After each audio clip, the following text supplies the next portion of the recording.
আসসালামু আলাইকুম বন্ধুরা, আশা করি সবাই অনেক ভালো আছেন। বন্ধুরা, আপনারা কি জানেন রাসেল ভাইপার সাপ থেকে বাঁচার দোয়াটা কি? রসুল সাল্লাল্লাহু আলাইহি সাল্লাম সাপ থেকে বাঁচার জন্য কী দোয়া শিখিয়েছেন? জানেন না তো? সমস্যা নেই। যদি না জানেন তাহলে আজকের এই ভিডিওটা আপনার জন্য।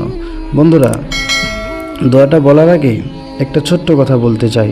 আসলে যেই পরিমাণ এই রাসেল ভাইপার সাপের কথা আমাদের দেশে ভাইরাল হয়েছে, এই পরিমাণ কিন্তু সাপটা নেই। তো যাই হোক, এবার শুরু করা যাক কি সেই দোয়া। রসুল সাল্লাল্লাহু আলাইহি ওয়াসাল্লাম আমাদেরকে অন্যান্য গুরুত্বপূর্ণ সব কিছুর মতো বিষাক্ত কীটপতঙ্গ, সাপ, বিচ্ছু কিংবা হিংস্র প্রাণীর আক্রমণ থেকে বাঁচার দোয়াও শিখিয়েছেন। মহানবী সাল্লাল্লাহু আলাইহি সাল্লামের সেই শেখানো দোয়াটি যারা নিয়মিত সকাল বিকাল আমল করবে, আল্লাহ তাআলা তাদের বিষাক্ত পোকামাকড় ও যাবতীয় হিংস্র প্রাণীর আক্রমণ থেকে হেফাজত করবেন।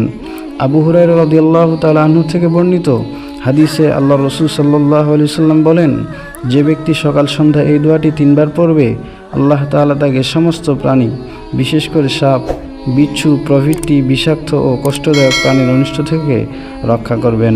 তিরমিজি শরীফ হাদিস নাম্বার 3604।